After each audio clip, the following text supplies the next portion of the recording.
for the dark hours when you dare not close your eyes. No sleep. It's the No Sleep podcast. No sleep. Featuring stories from Reddit.com's No Sleep forum. No sleep. Join us as the sleepless hours tick past.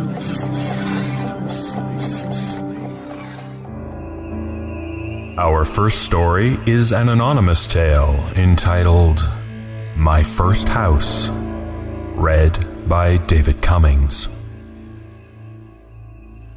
I recently moved into a new house and now live alone. The house is near a small town, maybe 2 miles away. The house itself is in the middle of a nicely wooded area in a smaller town, which is perfect for me. I love the serenity of the woods, being untainted by urban life. The idea of having a barn thrilled me with all of the possibilities of what I could turn it into. My parents recently gave me this house as a graduation gift. The house was given to them by my grandparents, which is strange because we didn't live in this house growing up. In fact, my parents never mentioned it to me until I graduated college, admitting that they much preferred the city life over living in the middle of nowhere. My mother lived in the house briefly until she was around 7, when my grandparents decided to pack up and move one day. They never sold the house. They said there were too many memories, and at the very least, my parents could use it as a vacation home. They never did. The house was in a slight state of disrepair. However, I couldn't care less. I was a homeowner. Mowing the lawn and clearing the branches was the easy part. The real work began within the house. Dusting old furniture, clearing cobwebs, and throwing away old canned food. It took me about 2 weeks of cleaning until I decided it was sanitary enough to move into. I decided to take a few weeks to just relax. I was tired of partying and I didn't want to start searching for a job just yet. I spent my first day at the house hiking near the creek, fishing on a small pond, and meeting folks in town. That night, however, I was restless. There was no TV and I didn't have any books other than textbooks. I needed something to do after it got dark out, so I started exploring the house. The attic, to my surprise, was filled with random furniture, toys, and trinkets from my mother's childhood. I found baseball cards, jump ropes, a little football helmet, action figures, a dollhouse, board games, etc. This was fascinating to me. I then found an antique dresser, in which I found my mother's diary. Jackpot! I can read this at night until I fall asleep. Not this night, however. I was tired and decided to go to sleep in my new bedroom in my beautiful new house. Sleep came fast. However, I was woken by creaking from the stairs and attic. This was to be expected living in an old house. I was sure I'd get used to it. The next day, I decided to check out the barn. I decided to turn it into a hobby lounge where I could do woodworking or whatever my wavering enthusiasms desired. The barn was, in fact, in pristine condition, aside from a pile of cigarette butts in the corner and a musky smell which hung in the air. The smell was the only thing that bothered me. I am a non-smoker. I hate cigarettes. The stench they give off makes me want to vomit. There was a very unstable-looking ladder leading up to the loft, which I decided not to use. The last thing I needed was to break my neck in the middle of nowhere. There didn't appear to be anything up there aside from some hay creeping over the edge. After picking up the butts, I realized that I had more free time than I planned, since I assumed I would spend the day cleaning the barn. I decided to explore the attic more, as I could not find my car keys to drive to town. Oddly enough, I swore that I left them on the kitchen table next to my wallet, as this is what I have always done with any set of car keys I own. Aside from an old mirror and a pile of old clothes, I couldn't find anything of much interest. As I left, I noticed that there were less dolls than I had remembered. I could swear one of them was not there before. Whatever. I decided just to read my mother's diary. Lying in my bed, I read through the diary, laughing at the entries. Several of them mentioned her older brother James throwing temper tantrums for no reason, punching himself in the face, or trying to fling his baseball bat into a tree. My mother must have had a very overactive imagination as a child, since she had no siblings and grew up an only child. I marked the page I was on and went downstairs to get a snack, growing more annoyed by the constant creaking in the attic. I decided to go to town the next morning and find someone who could fix it. Remembering I had lost my keys, I decided to retrace my steps so I could leave for town early in the morning. The sun was beginning to set, a dull orange peeking over the horizon, so I decided to check the barn before it became too dark to see. I brought a flashlight just in case it did become too dark. I couldn't find my keys. However, I did find a few cigarette butts in the corner, which I had apparently missed from earlier. I set down the flashlight and scooped them up and threw them away. After an unsuccessful search, I glanced up toward the loft and noticed there was a doll propped up against the wall. I could have sworn the doll was in the attic yesterday, so against my better judgment, I climbed the rickety ladder to the loft. There was nothing up there aside from an old hammer, the doll, and a pile of hay. I picked up the doll and climbed down and walked towards my house. When I entered the front door, I noticed my keys on the ground. Only the car ignition key was mangled and bent. Annoyed that I somehow must have stepped on the key to bend it, I decided to go to bed and walk to town in the morning. Before going to sleep, I cracked open my mother's old diary to read. She was surprisingly articulate for a 7-year-old, and I became so entranced by the story that the old house's creaking no longer bothered me. The diary's entries became more disturbing, however. James began cutting himself in front of the family and starting fires. The story was becoming very morbid for a 7-year-old's imagination. The most disturbing entry: James had tried to kill my grandfather with a knife and ran off into the woods after stabbing him, my mother bearing witness to the entire scene. After returning from the hospital, James had not returned. Dead animals started appearing outside the front door, and messages were being written on the house with blood. She wrote how her grandparents had been whispering among themselves for a week now and no longer allowing her out of the house alone. She also frequently wrote how much she missed James.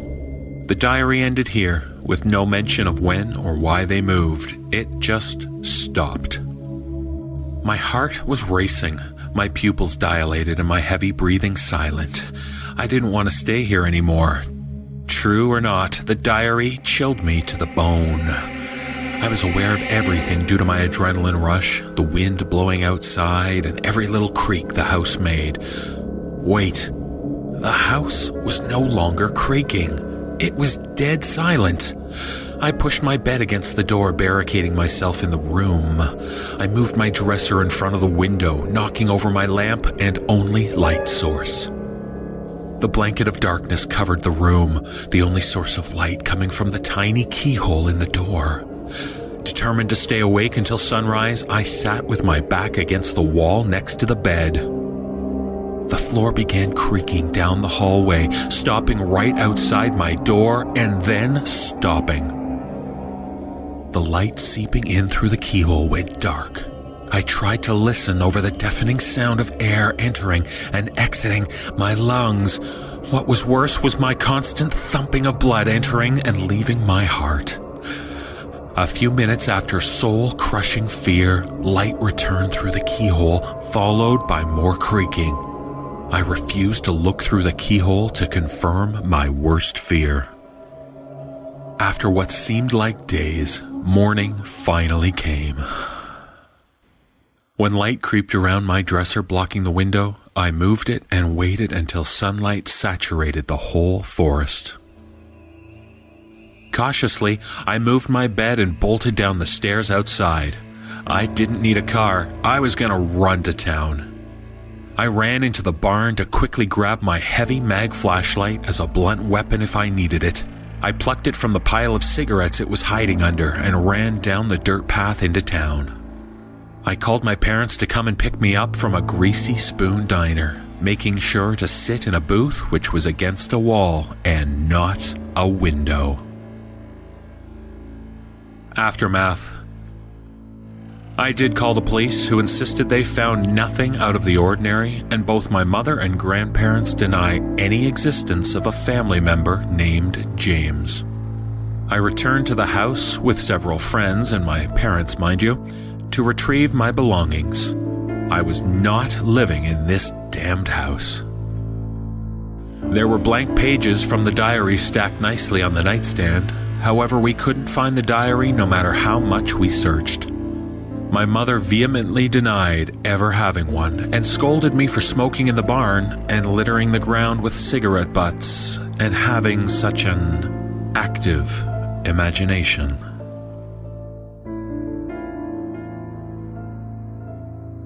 Our next story is entitled By the Light of the Firefly, written by Luke 13 and read by David Cummings.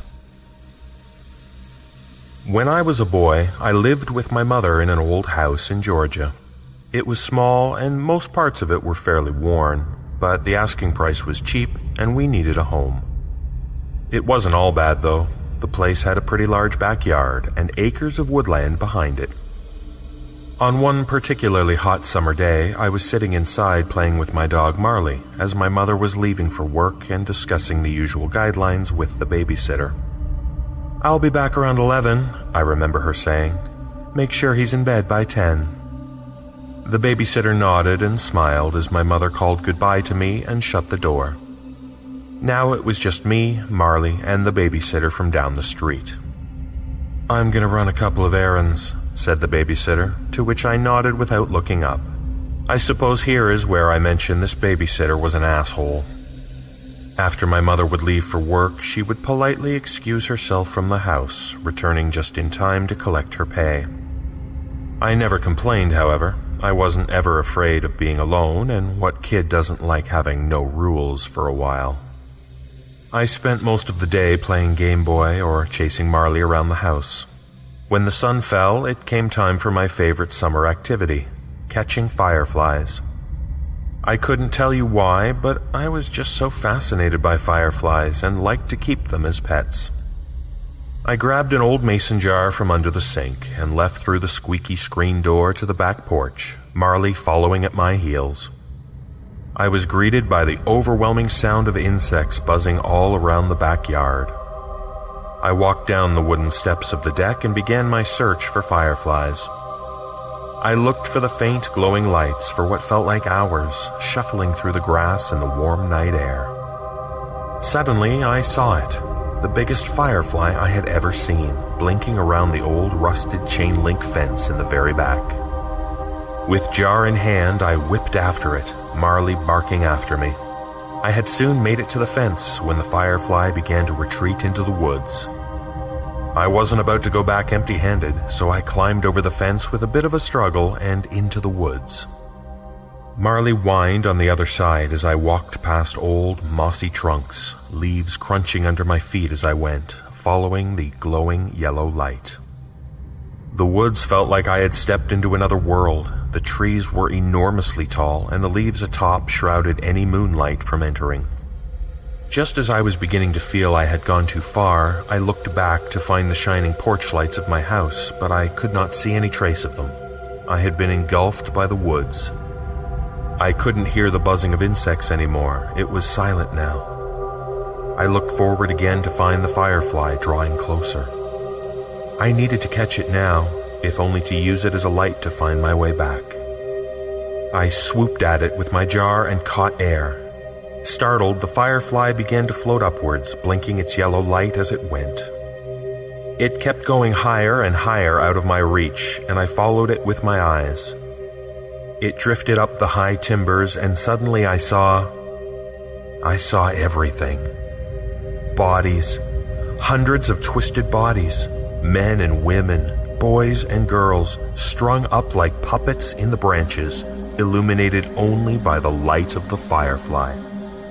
I couldn't move, paralyzed by fear. I could hear everything, the creaking of the ropes, the moaning of the old trees, and the footsteps close by. I ducked behind a tree, trying to quiet my harsh gasping. I had gone too far, I thought, and now I was going to live up there as another puppet. I didn't know what to do, whether to run or wait, but the footsteps were growing closer. It knows I'm here, I thought. There was no way it couldn't have heard me coming. Mustering all my courage, I shoved off from the tree and bolted towards the direction I came, whipping up leaves as I went. I could hear it giving chase behind me, its feet pounding the earth rhythmically as it went. I ran faster than I ever had in my life. I couldn't stop the tears from streaming as the wind slapped against my face. I hadn't even said goodbye to my mother when she left. As I had hoped, the lights of the back porch were shining through the dark ahead of me. I could hear Marley barking, and I knew I would soon meet the old rusty fence. I remember thinking that climbing the fence would slow me down, but it was the only way. The trembling earth was growing closer, and the tip of my shoe caught a root, and I slipped, landing on my stomach. I fumbled over onto my back and began kicking away from the faint outline getting closer. I gripped my mason jar and threw it as hard as I could into the black wood. I heard a thud and got to my feet. I met the fence and vaulted into my backyard. I screamed for my dog, and we both dashed up the deck and inside, locking the door as we rushed through. I sprinted upstairs to my room and took Marley with me, locking the door and pushing a chair against it. I collapsed onto my bed with the lights on, my mind racing. I checked the clock. 10:33. Relief washed over me. I was safe now, and soon Mom would be home. Perhaps it was the adrenaline leaving my body, because I suddenly grew very tired. I didn't want to sleep, but I couldn't fight it. I passed out on my bed with the lights on and Marley by my side. I awoke suddenly in the night to a pitch-black room. The covers were over me, so I had guessed Mom had gotten back and checked in on me. I was sweating under the warm comforter and turned on my other side. That was when I saw it. A face, inches away from my own, with bone-white skin stretched tightly over its skull. Its tall, thin figure was hunched and bent over my bed. Its lidless eyes watched me, studying me. I wanted to recoil at the sight of it, but I couldn't move. Suddenly, everything changed. I woke up gasping. The lights were on in my room, and the chair was still pushed against the door. Marley lifted his head and looked at me. My eyes drifted to the clock. 10:46. I heard the doorbell ring, and I ran downstairs to the front door, wrenching it open and falling into my mother's arms, crying. And so here I sit, 10 years later to the day, in a lobby crowded with people because I can't stand to be alone. I remember my mother traveling into the woods the next day against my wishes, only returning to say she hadn't seen anything. My brain had played tricks on me in the dead of night, she said. I didn't believe it at the time, and I don't now. There isn't a night that goes by that I don't think about it.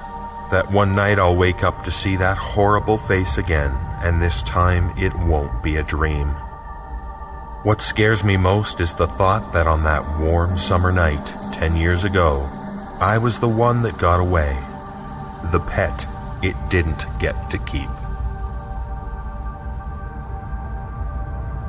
Our next story is entitled, I Still Don't Know What to Think. Written by Jason Baird and read by Allison Stein. First, let me tell you about my grandfather. I literally just met him a few days ago. He's my dad's wife's dad, and as she's the new stepmom, this is the first time we're visiting her family. My new grandfather isn't too old, I think, somewhere around 50 or so, maybe? He's sort of grumpy, but he's alright. He's got a pretty kick-ass beard. He's got something wrong with him. Not entirely sure what, but due to poor circulation, he can barely walk. His feet are blue and he has to wear slippers all the time. He can barely walk 10 or 15 steps. He's got sores and lesions all over his legs and feet, plus one huge open sore on the back of his hand.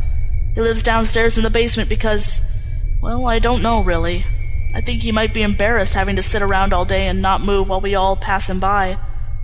The doctors refuse to help him until he stops smoking, and he doesn't think he can stop after smoking for his entire life. The following occurred around 3:30 or 4 a.m. this morning. I was sitting here on Reddit as I'm usually doing around that time, when out of the dead silence I begin to hear a faint buzzing noise. At first I ignore it, probably just my imagination. But it gets louder, so I went to investigate. I opened my door and crept toward the source of the noise.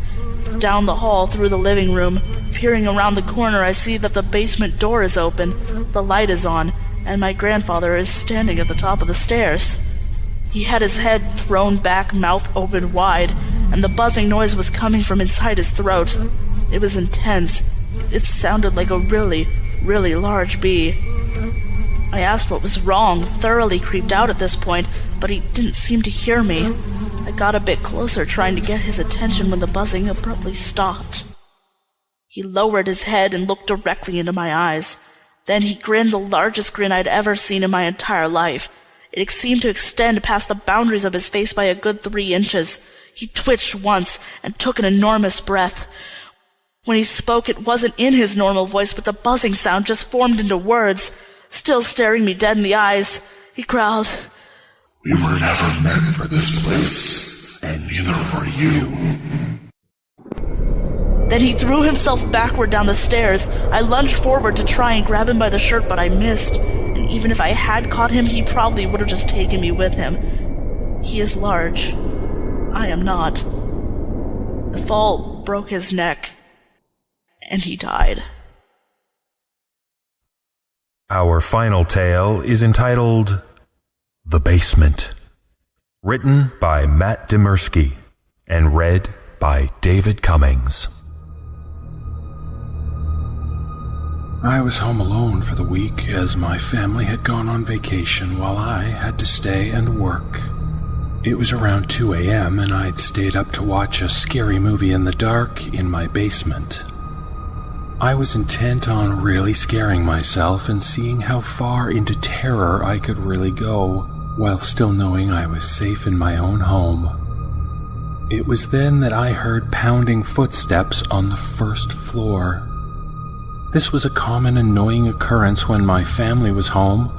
Every time they passed through the front hallway, past the basement door, I heard their footsteps. This time, fear immediately shot through me at the sound. My reflex was to turn the television off immediately. The basement door was up a flight of steps and around a corner, so whomever it was would not have seen any light. I heard the basement door handle click and turn as I sat in absolute darkness. I moved slowly so as to be absolutely silent and crawled behind our large television. As I passed it, inch by inch, I noted with panic that its black screen still dimly glowed. I heard footsteps coming down the carpeted but creaky stairs. I froze in my hiding place, listening. For many long minutes, I heard nothing. Had the intruder seen the television's afterglow, or had it faded in time? Was he standing in the pitch dark listening for me? I seemed to lie there in total silence for an interminably long time. My panic began to fade, and I began to think more clearly. Had I really heard an intruder? Could someone possibly be standing there in silence for so long without making any noise? The basement was so exceedingly quiet that the silence itself began to hurt my ears. Could the unknown person really avoid any noise from shuffling or breathing or anything else?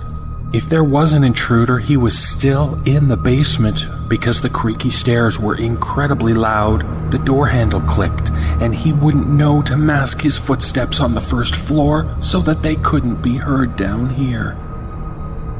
I began counting in my head, trying to pass the time as drool fell from my mouth onto the carpet. I didn't dare risk the sound of swallowing. I reached 60 seconds once, twice, 30 times, 60 times. By now, my fear had faded, and I was more confused than anything. I estimated I'd been crouched in the absolute black for almost 2 hours and had still heard nothing. If there was an intruder, none of this made sense. Finally, I decided I'd have to make a move. If I did nothing, eventually the sun would come up and shine in through the small basement windows. And worse, I began to smell something horrible and cloying. Slowly, ever so slowly, I began inching my way towards the stairs by way of the walls. If someone was standing there in the dark, I should be able to go around them and then make a break up the stairs. Meanwhile, the horrible odor grew stronger. Had something died down here in the night? No living person would smell like that. Terrible images of some sort of corpse monster listening for me in the dark erupted in my thoughts, and I moved as fast as I could without making a sound. Just as I finally approached the stairs, there was an enormous clatter as of something falling or collapsing on the floor. It was at that moment I leapt forward and crashed up the stairs, running out through the open basement door and my wide-open front door. Now certain that someone was in the house, I called the police from my cell phone and watched my house from afar. The police came, checked inside the house, and then grimly came back out to question me. They had found a body in the house. My elderly neighbor, who seemed to have died of a heart attack. Their belief was that I must have left the front door unlocked, and he must have wandered in my house while dying, looking for help. At first, I felt horrible, thinking that I had sat there in the dark while the old man literally died a few feet away. Then it occurred to me, what the hell was that loud noise of things falling that last prompted me to bolt up the stairs and out of the house? I asked the police and they confirmed. The back door of my house had been left open as well, near a single bare footprint in the mud. Somehow, for some reason I'll never know, there was someone else in that basement with us. Silent, waiting, and listening in the dark over the fresh corpse of an old man.